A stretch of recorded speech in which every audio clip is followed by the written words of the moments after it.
அங்கு கர்த்தர் சொல்கிறார், ஆதியாகமம் 3:22, இப்பொழுது ஆதாம் நம்மில் ஒருவனை போல ஆனான். எவ்வளவு ஒரு ஆழமான சத்தியம் பாருங்க. நம் 3ஆம் அதிகாரத்துல அந்த வார்த்தையை நான் வாசிக்கும் போது எனக்கு மிகப்பெரிய ஒரு அதிர்ச்சியா இருந்தது. அவர் அங்க சொல்கிறார், ஆதாம் இப்பொழுது நன்மையின் தீமையை அறியத்தக்கவனாய் இருக்கிறபடினால் நம்மில் ஒருவனை போல மாறினான். அப்போ அங்க தேவன் சொல்ற அர்த்தம் என்ன, விளக்கம் என்ன என்றால், நன்மையும் தீமையும் அறியத்தக்க ஒரு மனிதன் காணப்பட்டால் அவன் தேவனுடைய சாயலும் தேவனை போல மாறிவிட்டான். தேவனை சொல்லுகிறார். ஆதியாகமம் 3ஆம் அதிகாரம் 22வது வசனத்தை நாம் வாசிக்கிறோம். பின்பு தேவனாகிய கர்த்தர், இதோ மனுஷன் நன்மையும் தீமையும் அறியத்தக்கவனாய் நம்மில் ஒருவனை போல ஆனான். நன்மையும் தீமையும் அறியத்தக்க மனுஷன் அவன் தேவனை போல மாறிவிட்டான். அங்க அதுதான் சொல்லுது, தேவனே சொல்லுகிறார், நான் சொல்லவில்லை. பின்பு தேவனாகிய கர்த்தர், இதோ மனுஷன் நன்மையும் தீமையும் அறியத்தக்கவனாய் நம்மில் ஒருவனை போல ஆனான். இந்த வார்த்தையை நீங்கள் வாசித்திருப்பீர்கள், பல முறை வாசித்திருப்பீர்கள், நூற்றுக்கணக்கான முறை வாசித்திருப்பீர்கள், ஆயிரக்கணக்கான முறை நீங்கள் வாசித்திருக்கலாம். ஆனால் இந்த வார்த்தைக்குள் இருந்த ரகசியத்தை நீங்கள் அறிந்து கொள்ளணும். நம்மில் ஒருவனை போல ஆனான். அப்போ நம்மில் என்பதற்கு அர்த்தம் என்ன? அங்க பிதா, குமாரன், பரிசுத்த ஆவி. அப்போ ஆதாம். அப்போ 3 நபர்களோடு 4வது நபராய் ஆதாம் இணைந்து விட்டார். ஒரு உவமையை நான் உங்களுக்கு சொல்கிறேன். ஒரு குழந்தை பிறக்கிறது. அந்த குழந்தைக்கு தீமை தெரியாம இருக்கும், தீமையை அறியாம இருக்கும். அந்த தீமை அறியாத வரை அது குழந்தை. நன்மையும் தீமையும் அறிந்த பிறகு அது குழந்தை அல்ல, அது குழந்தை சுபாவத்தில் இருந்து குமாரனுடைய சுபாவத்துக்குள்ள வருகிறான். இதை நாம் அதுதான் அங்கு தேவன் சொல்லுகிறார். இப்பொழுது ஆதாம் நமக்கு குழந்தையா இருந்தான், ஆனால் அவன் விழுந்த பிறகு நன்மையும் தீமையும் அறிந்து கொண்டான். ஆகினால் இப்பொழுது நம்மில் ஒருவனை போல் ஆனான். இப்ப நாமும் கிறிஸ்துக்குள்ள எல்லோரும் அவரை போல மாறிவிட்டோம். இப்போது நமக்குள்ள இருக்கிற ஜீவன் யாருடையது? நமக்குள்ள இருக்கிற உயிர் யாருடையது? நமக்குள்ள இருக்கிற சுவாசம் யாருடையது? நமக்கு கொடுத்தது ஆத்மா யாருடையது? எல்லாம் அவருடையது. அப்ப அவர் தான் வாழ்கிறார். இந்த சரீரத்தை, வெறும் சரீரத்தை வைத்து இருந்தா நம்ம வாழ முடியுமா? வெறும் சரீரத்தை மாத்திரம் இருந்தா போதாது, அதற்குள்ள ஜீவன் இருக்கணும், ஆவி இருக்கணும், ஆத்மா இருக்கணும். அப்போதுதான் அந்த சரீரத்துக்கு மகிமை. நம் தாயின் வயிற்றில நம் சரீரங்கள் உருவாக்கப்படுகிறது, உண்டாக்கப்படுகிறது கர்ப்பத்துல. ஆனால் அதற்குள்ள, அந்த சரீரத்துக்குள்ள எலும்புகளையும் நரம்புகளையும் உறுப்புகளையும் உருவாக்குறவர் யார்? கர்த்தர். அப்ப உருவாக்குறவர் தான் இந்த சரீரத்துக்கு உரிமை உண்டு. அப்ப இந்த சரீரம் முழுவதும், இந்த ஆவி, ஆத்மா, சரீரம் எல்லாமே யாருக்கு சொந்தம்? கர்த்தருக்கு. அப்ப கர்த்தர் தான் இதுல வாழ்கிறார். இதை நாம் விசுவாசிக்கணும், பயப்படக்கூடாது. இன்று அநேக கிறிஸ்தவர்கள் இன்னும் அவர்களை ஒரு குப்பையாக, ஒரு சாம்பலாக, அவர்கள் பாவியாக தங்களை எண்ணிக்கொள்கிறார்கள். ரோமர்ல 8ஆம் அதிகாரத்துல பவுல் சொல்லுகிற காரியத்தை நாம் பார்க்கிறோம். ரோமர் 8, குமாரன் அநேக சகோதரர்களுக்குள்ளே முதல் பேரானவராய் இருக்கும் பொருட்டு தேவன் எவர்களை முன்குறித்தாரோ அவர்களை தமது குமாரனுடைய சாயலுக்கு ஒப்பாய் இருப்பதற்கு முன்குறித்திருக்கிறார். இங்க இந்த வசனத்துல மேலே சொல்லுகிற வார்த்தை என்ன? தம்முடைய குமாரன் அநேக சகோதரர்களுக்குள்ளே, சகோதரன்றது யாரை குறிக்குது? நம்மை தான். அப்போ இயேசு மூத்த சகோதரர், நம் இளைய சகோதரர். அவ்வளவுதான் வித்தியாசம். இயேசுவுக்கும் நமக்கும் வித்தியாசம் என்ன என்றால், அவர் மூத்த சகோதரர், நம் இளைய சகோதரர். இதை நாம் விசுவாசிக்கணும், பயப்படக்கூடாது. நானும் ஒரு நேரத்துல பயந்துதான் இருந்தேன். இந்த ஆரம்ப நாட்கள் இந்த சத்தியத்தை எனக்கு வெளிப்படுத்தின போது எனக்கு கஷ்டமாக இருந்தது ஏற்றுக்கொள்வதற்கு. ஆனால் அது போக போக போக ஆவியானவர் என்னை நடத்தினார். அதுல இந்த சரீரத்தின் மீது முழு உரிமை எனக்கு இல்லை என்பதை நான் அறிந்து கொண்டேன். தேவனுக்குரியது, இந்த ஆலயம் தேவனுக்குரியது, இந்த சரீரம் தேவனுக்குரியது. அவர் உலாவுகிறார், நான் அவர்களுக்குள்ளே உலாவி அவர்களுடைய தேவனாயிருப்பேன், அவர்களின் ஜனங்களாயிருப்பார்கள். அப்போ இந்த சரீரம் முழுவதுமே அவருடையது. அப்ப அவருக்கு சொந்தமா இருக்குதுன்னு, அவருக்கு சொந்தமானது. அப்ப அவருக்கு சொந்தமானது இப்ப அவர் சாயல்ல தானே இருக்கும். அவருக்கு சொந்தமானது, அவருக்கு சொந்தம் இருக்கிறதுனாலதான் இந்த சரீரத்தின் மீது அவர் உரிமை பாராட்டுகிறார். இது என்னுடைய சரீரம், நான் தங்குகிற ஆலயம் என்று தேவனே சொல்லுகிறார். அப்ப தேவனே நான் தங்குகிற ஆலயம் என்று சொல்லும் போது நாம் ஏன் பாவி, நான் குப்பை, நான் சாம்பல் என்று சொல்ல வேண்டும்? நம்மை நாமே தாழ்த்தி நம்மை ஆண்டவர் இடத்துல நம்ம பெரிய நீதிமானாக காண்பிக்க கூடாது. எல்லோரும் இந்த உலகத்துல அத்தனை பேரும் தேவனுடைய சாயல் தான். யாக்கோப் சொல்லுகிறார் அவருடைய நிருபத்துல, தேவனுடைய சாயலாக சிருஷ்டிக்கப்பட்டு இருக்கிறோம். அவருடைய ஒரிஜினல் நம் ஜெராக்ஸ் காபி. அவருடைய சித்தத்தை இந்த சரீரத்தின் மூலமாக நமக்குள்ள இருந்து அவர் சித்தத்தை செய்ய விரும்புகிறார். அவர் ஆவியா இருக்கிறார், தேவன் ஆவியா இருக்கிறார். யோவான் 4:24 நாம் சரீரமா இருக்கிறோம். அப்ப இந்த சரீரம் தேவனுக்கு தேவை. இந்த சரீரம் இல்லாம தேவன் இந்த பூமியில எதையுமே செய்ய முடியாது. அதனாலதான் அவர் ஆவியா இருக்கிறார், நாம் சரீரமா இருக்கிறோம். இந்த சரீரம் தேவனுக்கு தேவை, சரீரத்துக்கு அவருடைய ஆவி தேவை.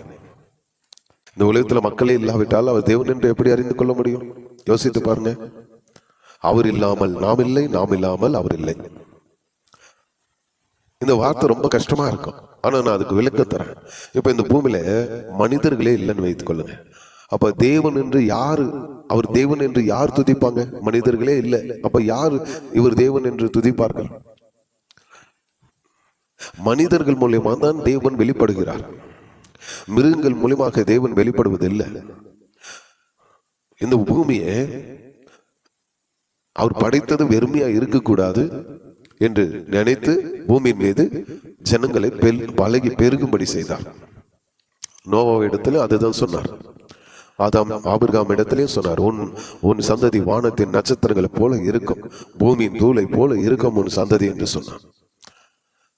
அப்போ தேவனுக்கு இந்த சரீரம் தேவை, அதே போல நமக்கு தேவன் தேவை. நல்லா புரிந்து கொள்ளுங்க.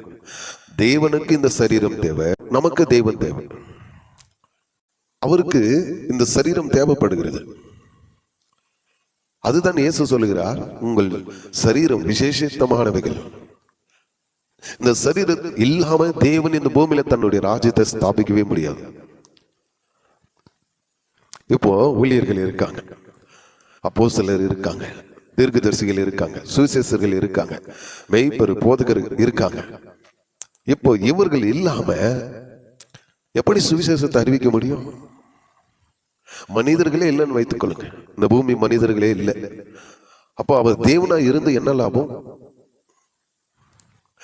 அப்ப தேவன் என்று அறிந்து கொள்வதற்கு யார் தேவை? மனிதர்கள் தேவை. இந்த வானத்தையும் பூமியை படைத்தவர் யார் என்று அறிந்து கொள்வதற்கு நீங்களும் நானும் தேவனுக்கு தேவை. அல்லேலூயா. அதே போலதான் சாத்தானுக்கும் அவனுடைய ராஜ்யத்தை கட்டுவதற்கு இந்த சரீரம் தேவை. அதே தேவனுடைய ராஜ்யம் கட்டப்படுவதற்கு இந்த சரீரம் தேவை. தேவனும் ஆவியா இருக்கிறார், பிசாசும் ஆவியா இருக்கிறான். ஆனா இதுல பிசாசுக்கும் தேவனுக்கும் மத்தியில இருப்பது ஜனங்கள். இரண்டு பேருக்குள்ள யுத்தம் நடக்கிறது. யாருக்கு? தேவனுக்கும் சாத்தானுக்கும். பிசாசு அவனுடைய ராஜ்யத்தை இந்த பூமியில ஸ்தாபிக்கணும்னு சொல்லி அவன் மனுஷர்களை பிடிக்கிறான், ராஜாக்களை பிடிக்கிறான், அதிகாரிகளை பிடித்து பயன்படுத்துகிறான். அதே தேவனுடைய ராஜ்யம் இந்த பூமியில வரும்படிக்கு கர்த்தர் தமக்காக அப்போஸ்தலர்களையும் தீர்க்கதரிசிகளையும் சுவிசேஷர்களையும் போதகர்களையும் மெய்ப்பர்களையும் தெரிந்து கொள்கிறார். இந்த சரீரம் இல்லாம கர்த்தரால் இந்த பூமியில ஒன்றும் செய்ய முடியாது. மனிதர்கள் குலம் இல்லாம உதாரணத்துக்கு இந்த பூமியில ஒரு மனிதனும் இல்லைன்னு வைத்துக் கொள்ளுங்க. அவர் என்ன செய்ய முடியும்? அவர் வானத்தையும் பூமியை உண்டாக்கி எல்லாவற்றையும் சிருஷ்டித்தார். ஓகே, அப்ப சிருஷ்டித்து பூமி வெறுமையா இருந்தா அவருக்கு என்ன லாபம்? யோசித்து பாருங்க. தம்முடைய சாயலாக ஆதாமை படைத்து அவனை உருவாக்கி அவனுக்கு ஒரு துணையை ஏற்படுத்தி ஆணும் பெண்ணுமாக அவர்களை இணைத்து திருமணம் நடத்தி அவர்களுக்கு முதல் ஆசீர்வாதமே பலகை பேருகை இந்த பூமியை நிரப்பிக் கொள்ளுங்கள், ஆண்டுக்கொள், காத்துக்கொள், பண்படுத்துன்றார். அப்ப இந்த பூமி முழுவதும் யாருக்கு கொடுக்கப்பட்டிருக்கு? மனுக்குலத்துக்கு. ஒரு மனுக்குலமே இல்லைன்னு வைத்துக் கொள்ளுங்க. அப்ப தேவன் இருந்து என்ன லாபம்? இந்த செய்தி உங்களுக்கு பயமா இருக்கலாம், ஆனா எனக்கு பயம் இல்லை. ஏன்னா அவர் எங்க அப்பா, எனக்கு நம்பிக்கை உண்டு. எனக்கு இந்த வெளிப்பாடு கொடுப்பதே அவர் தான். அப்பா இல்லாம மகன் இல்லை, மகன் இல்லாம அப்பா இல்லை. அப்போ இயேசு கிறிஸ்து சொல்கிறார், பிதாவினுடையது எல்லாம் என்னுடையது, என்னுடையது எல்லாம் பிதாவினுடையது. அதே போலதான் நமக்கும் உரிமை உண்டு. அதுதான் ரோமர் 8:28 சொல்லுகிறது, தம்முடைய குமாரன் அநேக சகோதரர்களுக்குள்ளே முதல் பேரானவராய் இருக்கும் பொருட்டு. அப்பனா முதல் ஸ்தானத்துல இயேசு. அப்ப இரண்டாவது ஸ்தானத்துல யார் இருக்கார் என்றால் நாம். முதல் ஸ்தானத்துல இயேசு கிறிஸ்து, இரண்டாவது ஸ்தானத்துல நாம் இருக்கிறோம். அப்ப இயேசு கிறிஸ்துக்கு என்ன ஆண்டவர் அதிகாரங்களும் வரங்களும் கனிகளும் பகிர்ந்து கொடுத்தாரோ அதே அளவுதான் நமக்கும் பகிர்ந்து கொடுக்கப்பட்டு இருக்கு. நம்முடைய குடும்பத்துல நமக்கு 2 பிள்ளைகள் இருந்தா அவர்களுக்கு எப்படி நாம் சரிசமமாக நம்முடைய சொத்துக்களை பகிர்ந்து கொடுக்கிறோமோ, இது எங்கிருந்து வந்தது? இந்த பகிர்ந்து கொடுப்பது எங்கிருந்து வந்தது? நம்முடைய பிள்ளைகளுக்கு நம்முடைய சொத்துக்களை பகிர்ந்து கொடுக்கிறோமே, இந்த அறிவு எங்கிருந்து வந்தது என்றால் தேவனிடத்திலிருந்து வந்தது. பரலோகத்துல எதெல்லாம் செய்யப்படுகிறதோ அதுதான் இந்த பூமியில நடக்கிறது. அவருடைய சித்தம் இல்லாம இந்த பூமியில ஒரு இலை கூட அசையாது. பிசாசு அவன் கெடுக்க வந்தவன், அவனால உருவாக்க முடியாது, அவன் கெடுக்க தான் வந்திருக்கான். ஒரு செடியை கூட அவனால் உண்டாக்க முடியாது, ஒரு மனிதனை கூட அவனால் உருவாக்க முடியாது, கர்ப்பத்தின் கனியை உருவாக்க முடியாது.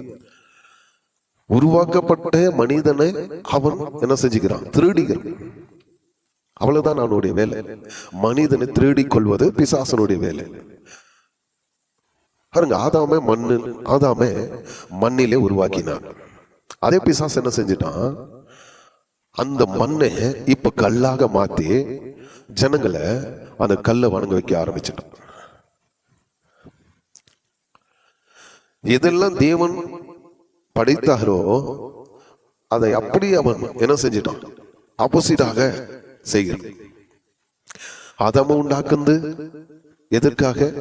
மகன் அப்பா என்ற உறவுக்குள்ள அவனை வைத்தார். அந்த பிசாசுக்கு பிடிக்காம அவன் அதை கெடுத்து தேவனை விட்டு விலகச் செய்தான். நன்மையை தீமையை அறியத்தக்கும்படி செய்தான். அதற்கு பின்பு ஆதாமுக்கு தீமையே தெரியாம இருந்தது, பாவமே தெரியாது இருந்தார். அவரு ஆதாம். பாவம் எப்போது வந்தது என்றால், பாவம் என்பதற்கு அர்த்தம் நன்மை தீமை, அதுதான் பாவம். நல்ல ஆதாமுக்குள்ள நன்மை தான் இருந்தது, தீமை வைக்கல. அறிந்து கொள்ளணும், பாவம் என்பதற்கு அர்த்தம் ஆதாம் தீமையை அறியாது இருந்தார். அப்ப அந்த கனியை புசித்த பிறகு தீமையை அறியும்படி அவர் கண்கள் திறக்கப்பட்டது. அப்ப தீமைக்கு பெயர் தான் பாவம். நன்மை தீமை அறியத்தக்க நம்மில் ஒருவனை போல ஆதாம் ஆனான் என்று தேவன் சொல்லுகிறார். தேவன் அவன் கண்கள் திறக்கப்படாவதற்கு முன்பு அவன் தேவனுடைய சாயலாக இருந்தான். இப்போ அவன் தேவனை போல மாறிவிட்டான் ஆதாம். இது ரொம்ப பேருக்கு பயமா இருக்கு அந்த செய்தி. நான் இல்லைங்க, எனக்கு ஆவியானவர் சொல்லி கொடுக்கறது தான் நான் பேசுறேன். நான் படிப்பறிவு இல்லாத மனிதன். ஆதியாகமம் 3ஆம் அதிகாரம் 22வது வசனம். பின்பு தேவனாகிய கர்த்தர், இதோ மனுஷன் நன்மையும் தீமையும் அறியத்தக்கவனாய் நம்மில் ஒருவனை போல ஆனான். இங்க என்ன சொல்லப்படுகிறது? நம்மில் ஒருவனை போல ஆனான். அப்ப நம்மில் என்ற அர்த்தத்துக்கு அங்கே தேவன் இருக்கிறார், குமாரன் இருக்கிறார், பரிசுத்தாவி இருக்கிறார். இப்ப இந்த 3 நபர்களோடு 4வது நபராக யார் இருக்கா? ஆதாம் இருக்கார். அதனாலதான் ஆண்டவர் அவனை ஏதேன் தோட்டத்திலிருந்து துரத்தினார். ஏன் துரத்தினார்? இப்ப அவனுக்கு நன்மையும் தீமையா அவன் அறியத்தக்கவனாய் மாறிட்டான். இப்ப அவன் இடத்துல ஆண்டவருக்கு வேலை இல்லை. அதனால நீ போ, உன் இஷ்டத்தபடி வாழ் என்று துரைத்து விட்டார். இது ரொம்ப ஆழமான செய்தி. இதுக்குள்ள நான் போகணும் என்றால் அது மாதம் கணக்கில் கூட போகலாம். இது எனக்கு பரிசுத்த ஆவியானவர் கற்றுக் கொடுத்தது. நான் ஒரு மனுஷனிடத்துல பெற்றுக்கொள்ளவில்லை இந்த ஊழியத்தை. இதை நான் கர்த்தரிடத்தில் இந்த ஊழியத்தை நான் பெற்றுக்கொண்டேன். அவர் கொடுக்கிற எல்லா வெளிப்பாடுகளும் அவர் கொடுப்பது. இதை எனக்கு 10 வருஷத்துக்கு முன்பாகவே பரிசுத்த ஆவியானவர் எனக்கு சொல்லியிருந்தார். நான் கொடுக்கிற வெளிப்பாடுகள் அநேகர் ஏற்றுக்கொள்ள மாட்டாங்க. பெரிய பெரிய ஊழியர்கள் ஏற்றுக்கொள்ள மாட்டாங்க. பயப்படாத, கடைசி நாட்கள்ல உனக்கு வெளிப்பாடுகள் கொடுப்பேன். அந்த வெளிப்பாடுகள் இந்த ஜனங்களுக்குள்ள அது புதுமையா இருக்கும். ஏற்றுக்கொள்ளுவர்கள் அதை ஏற்றுக்கொண்டு அந்த சத்தியத்தில் நடக்கிறவர்கள் பாக்கியவான்கள் என்று பரிசுத்த ஆவியானவர் சொன்னார். பிசாசு எனக்கு சொல்லிக் கொடுப்பதில்லை. நல்லா புரிந்து கொள்ளுங்க. நான் கிறிஸ்துவை தரித்து கொண்டு இருக்கிறேன். நான் பிசாசை தரித்து கொண்டு இல்லை. நான் துதிப்பது இயேசு கிறிஸ்துவை, நான் ஆராதிப்பது இயேசு கிறிஸ்துவை. யாரை ஆராதிக்கிறனோ அவர் தான் எனக்கு என்ன செய்வார்? வெளிப்பாடு கொடுக்க முடியும். பவுல் சொல்லுகிறார், பிசாசனுடைய தந்திரங்களை நாம் அறிந்திருக்கிறோம். அப்ப அவனுடைய தந்திரம் எனக்கும் தெரியும்.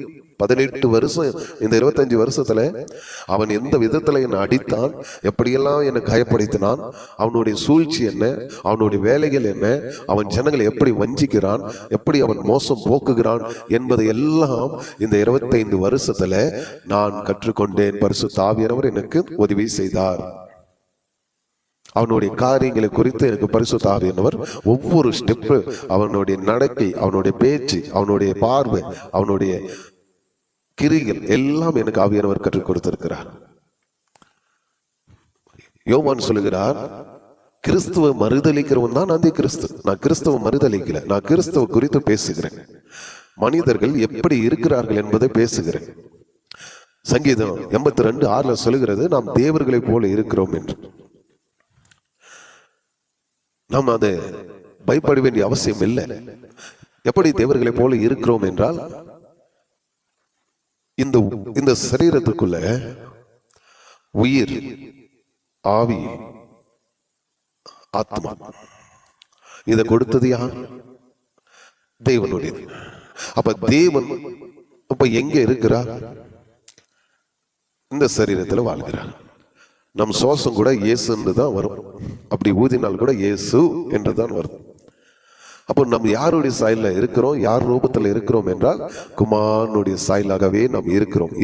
அவர் இருக்கிற வண்ணமாகவே நாமும் இருப்போம் என்று யோவான் சொல்லுகிறார். இயேசு கிறிஸ்து யோவான் 14:12 சொல்கிறார், மெய்யாகவே மெய்யாகவே நான் உங்களுக்கு சொல்கிறேன், என் பிதாவின் இடத்துல நான் போகிறபடினால் என்னை விசுவாசிக்கிறவன் நான் செய்த கிரிகளையும் செய்வான், இவைகளை பார்க்கலும் பெரிய கிரிகளையும் செய்வான், காரியங்களையும் செய்வான்.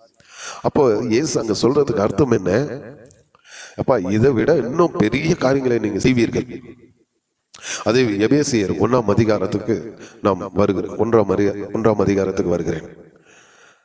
உங்களுக்கு இன்னும் அதிகமாக சில வார்த்தைகளை கொடுக்கிறேன்.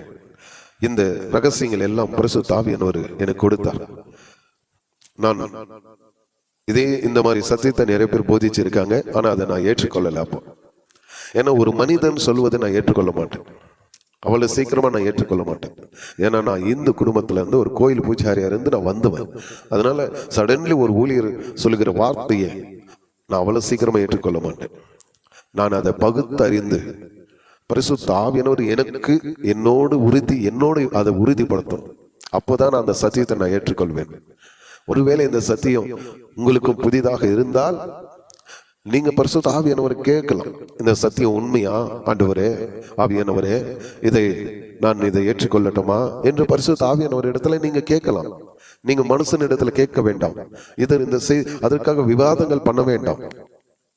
உங்களுக்கு விடை வேண்டுமா, இந்த செய்திக்கு விடை பதில் வேண்டும் என்றால் நீங்கள் நேரம் பரிசுத்த ஆவியானவர் இடத்துல போய் கேட்கணும். ஆவியானவரே, இது உண்மையான செய்தியா இல்ல கள்ள போதனையா என்பதை அறிந்து கொள்ளணும். எபேசியர் 1ஆம் அதிகாரத்துக்கு வருவோம். 19வது வசனம். தாம் கிறிஸ்துவை மரித்தோரில் இருந்து எழுப்பி அவரிடத்துல நடப்பித்த தமது பலத்த சத்துவத்தின் வல்லமையின்படியே விசுவாசிக்கிறவர்களாகிய நம்மிடத்தில் காண்பிக்கும் தம்முடைய வல்லமையின் மகா மேன்மையான மகத்துவம் இன்னாதென்று நீங்கள் அறியும்படிக்கு அவர் உங்களுக்கு பிரகாசமுள்ள மனக்கண்களை கொடுக்க வேண்டும் என்று வேண்டிக் கொள்கிறேன். இந்த வசனத்துக்குள்ள ஒரு வார்த்தை இருக்கு. என்ன வார்த்தை? அவரிடத்துல நடப்பித்த, யார் இடத்துல? கிறிஸ்துவின் இடத்துல நடப்பித்த தமது பலத்த சத்துவத்தின் வல்லமையின்படியே விசுவாசிக்கிறவர்களாகிய நம்மிடத்துல காண்பிக்கும் பொருட்டு. அப்ப நம்ம இடத்துல அவர் செய்யும்படி விரும்புகிறார். இயேசு கிறிஸ்துவின் இடத்துல எப்படி செய்தாரோ, எப்படி அற்புதங்கள் அடையாளங்களும் செய்தாரோ, அதே விதமாக விசுவாசிக்கிறவர்களாகிய நம்மிடத்திலையும் தேவன் செய்ய விரும்புகிறார். அவருக்கு இந்த சரீரம் தேவை. இந்த சரீரம் இல்லாம தேவன் இந்த பூமியில ஒன்றும் ஒரு கிரியும் செய்ய முடியாது. அதனாலதான் அவர் சாயலாக இந்த சரீரத்தை அவர் வடிவமைத்து இருக்கிறார். ஆதாம் பாவத்துல விழுந்துட்டார். பாவம் என்பது என்ன? நான் சொல்லியிருக்கிறேன். பாவம் என்பது நன்மை தீமை. அப்போ இரண்டு அறிந்து கொண்டால்தான் பாவம். இப்போ ஆதாமுக்கு அந்த கனியை புசிக்காத வரை தீமை தெரியல. அப்ப அவர் யார்? குழந்தை. அப்போ அந்த கனியை புசித்த பிறகு தீமை தெரிகிறது. அப்போ அவர் யாரா மாறிட்டார்? தேவனை போல மாறிட்டார். தேவனே சொல்றார், நான் சொல்லல. பின்பு கர்த்தராகிய தேவன் மனுஷன் நன்மையும் தீமையும் அறியத்தக்கவனாய் நம்மில் ஒருவனை போல ஆனான். இந்த வசனத்தை எனக்கு கொடுத்த பிறகு நான் விசுவாசிக்க ஆரம்பித்தேன். பயம் இல்லை எனக்கு. ஏன்னா இப்ப நான் அவருடைய குமாரன் மூலியமாக, இயேசு கிறிஸ்து மூலியமாக நான் எளிய சகோதரன். அவருக்கு, இயேசு கிறிஸ்துக்கு என்ன உரிமைகள் கொடுக்கப்பட்டதோ அதே உரிமைகளும், அதே அதிகாரம், அதே வல்லமை, அதே அபிஷேகம் எனக்கும் கர்த்தர் கொடுத்திருக்கிறார். இதை நான் பெருமைப்படல. அவருடைய கொடுத்ததை நான் அவருக்கு கொடுத்ததை நான் பெருமையாக எண்ணுகிறேன். எதை குறித்து? கர்த்தரை குறித்து பெருமைப்படுகிறேன், என்னை குறித்து அல்ல. இந்த மனிதனாக இருந்த என்ன நான் கருவில். அப்போ இன்னொரு விஷயத்தை நான் சொல்ல வரேன். எபேசியர் 1ஆம் அதிகாரத்துல 4வது வசனம். இந்த வசனத்தையும் நீங்க கவனிக்க. இந்த உலகம் உண்டாவதற்கு முன்பாகவே என்ன செஞ்சிருக்கிறார்? நம்ம கிறிஸ்து இயேசுக்குள்ளாக, உலகம் தோற்றுவதற்கு முன்னே கிறிஸ்து இயேசுக்குள்ளாக நம்மை தெரிந்து கொண்டபடியே. அப்போ உலகம் உண்டாவதற்கு முன்பாகவே நம்மை சிருஷ்டித்து தன் பக்கத்துல நம்மை வைத்திருக்கிறார் தேவன். நம்முடைய சமயம் வந்தது, நேரம் வந்தது. அப்போது தேவன் நம்மை ஒரு தாயின் கருவிலே உருவாக்கி இந்த உலகத்துல தன்னுடைய வேலையை செய்யும்படிக்கு நம்மை அனுப்பியிருக்கிறார். உலகம் உண்டாவதற்கு முன்பாகவே கிறிஸ்து இயேசுக்குள்ளாக நான் உன்னை தெரிந்து கொண்டேன் என்றார். அப்போ உண்டாக்காதற்கு முன்பாக தெரிந்து கொண்டேன் என்று சொன்னால் அப்போ நாம் எங்கே இருந்தோம்? அப்போ நம் ஆவியிலே இருந்திருக்கிறோம் அவரோடு. அதே 2 தீமோத்தேயு, அவர் நம்முடைய கிரிகளின்படி ரட்சியாமல் அவருடைய தீர்மானத்தின்படி, அவர் நம்முடைய கிரிகளின்படி நம்மை ரட்சியாமல் தம்முடைய தீர்மானத்தின்படியும் ஆதி காலங்கள் முதல் கிறிஸ்து இயேசுவுக்குள் நமக்கு அருளப்பட்ட கிருபையின்படி நம்மை ரட்சித்து பரிசுத்த அழைப்பினாலே அழைத்திருக்கிறார். பாருங்க, தேவன் எவ்வளவு நல்லவர். அவரே சொல்றாரு, நான் உங்களை பரிசுத்த அழைப்பினால அழைச்சிருக்கிறேன். நாம் ஏன் பாவி, நான் சாம்பல், நான் குப்பை, நான் ஏழை, நான் கோலை ஏன் சொல்லணும்? தேவன் எங்க சொல்றாரு பாருங்க. 2 தீமோத்தேயு 1:9. அவர் நம்முடைய கிரிகளின்படி ரட்சியாமல்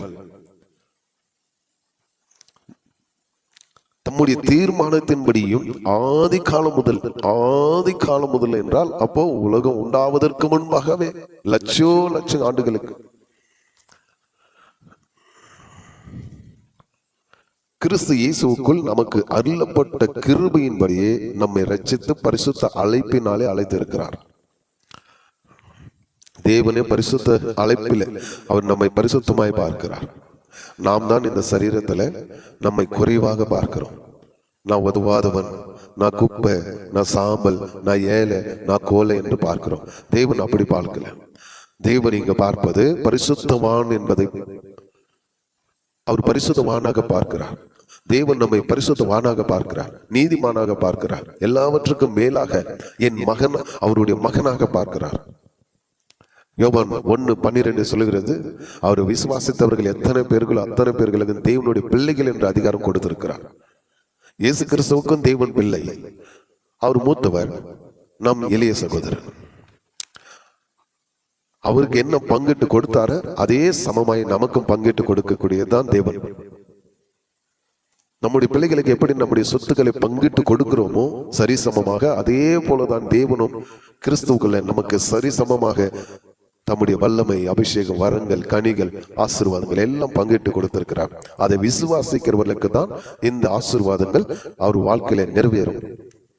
அதுதான் மார்த்தாள் இடத்துல சொல்லுகிறார், நீ விசுவாசித்தால் தேவனுடைய மகிமை காண்பாய். விசுவாசிக்கிறவர்களுக்கு எல்லாமே கூடும்.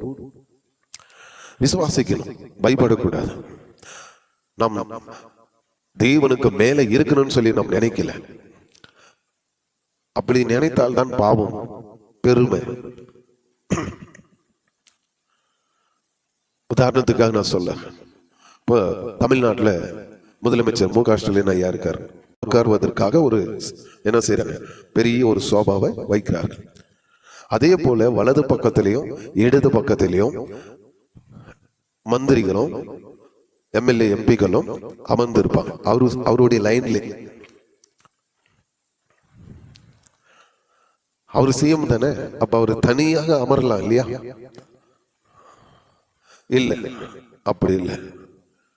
அவரு கீழே இருக்கிறாங்க, அவ்வளவுதான், கொஞ்சம் கீழே.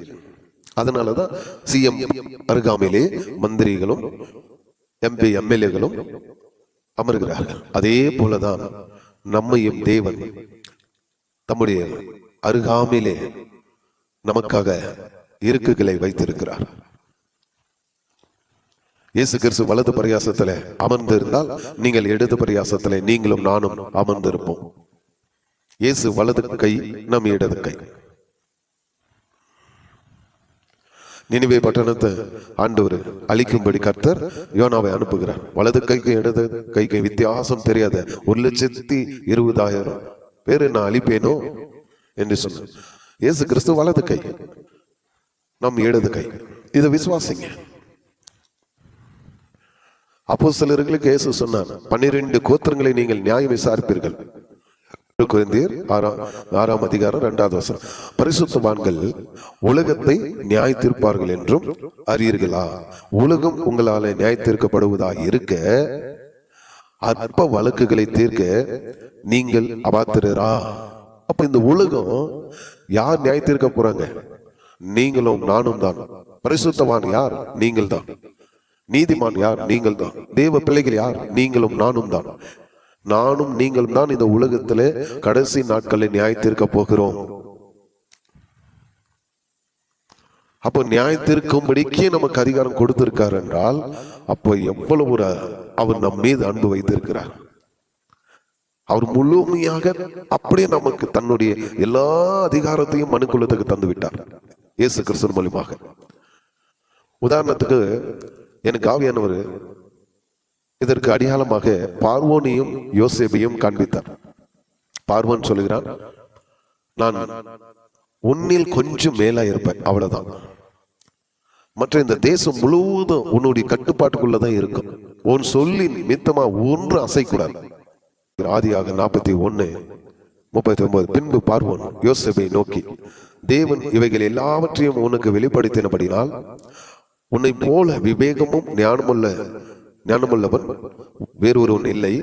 நீ என் அரண்மனைக்கு அதிகாரியாய் இருப்பாய்.